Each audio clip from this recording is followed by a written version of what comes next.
Nous devons être forts de la force qui est dans le Christ Jésus. C'est lui qui doit être notre force.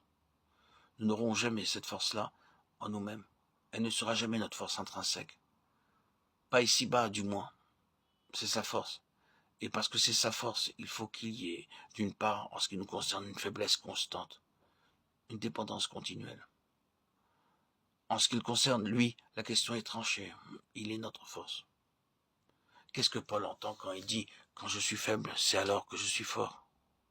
Voilà qui est au moins contradictoire.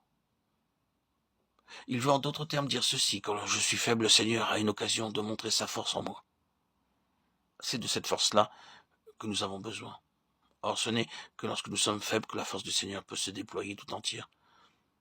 Si nous sommes forts, le Seigneur se tient en arrière et nous laisse aller de l'avant à notre gré. Nous avons tôt fait alors d'épuiser nos ressources et de nous trouver en fâcheuse posture. Quand je suis faible, c'est alors que je suis fort. La contradiction tombe quand on prend les choses par l'intérieur. Faible et fort en même temps. Oui, mais jamais fort en nous-mêmes, fort dans le Seigneur seulement. La seconde chose qui ressort clairement, c'est cette conformité au Fils de Dieu à laquelle la faiblesse nous fait tendre. Cette conformité au Fils de Dieu ouvre devant nous toutes ces avenues et nous invite à atteindre par la foi, par la dépendance, par la faiblesse, lentement, oh combien lentement, cette position qui permet au Seigneur de se fier à nous, sachant que nous ne prendrons pas sa bénédiction, sa force, les fruits qu'il nous donne de porter pour les négocier à notre profit. Alors, nous commençons à être dignes de sa confiance, comme le Fils était digne de la confiance du Père, parce que devenu conforme à l'image du Fils. Dans la mesure où il est ainsi, il fait reposer sa puissance sur nous avec plus d'abondance. Ceux qui sont le plus conscients de leur propre faiblesse et par conséquent déploient le plus de foi pour avoir part à la force du Seigneur, ce sont ceux-là qui lui frayent la route pour permettre la manifestation la plus éclatante de sa force en eux. C'est si souvent notre propre force qui fait obstacle à la manifestation de la sienne.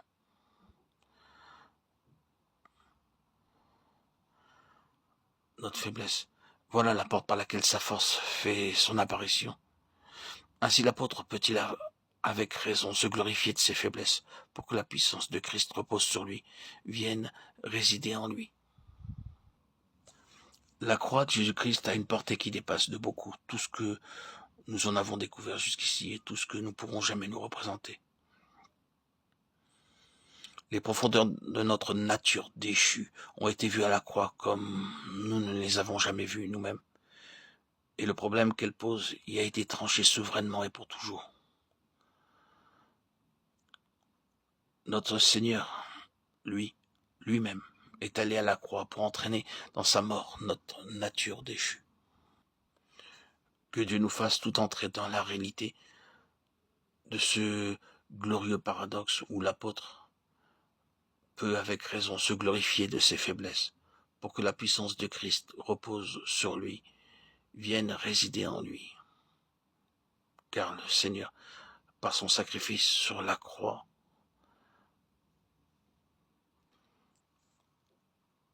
a anéanti notre nature déchue. Et la force du Seigneur a pu se déployer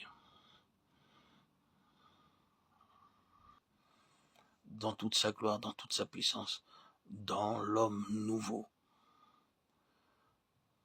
sa nouvelle création.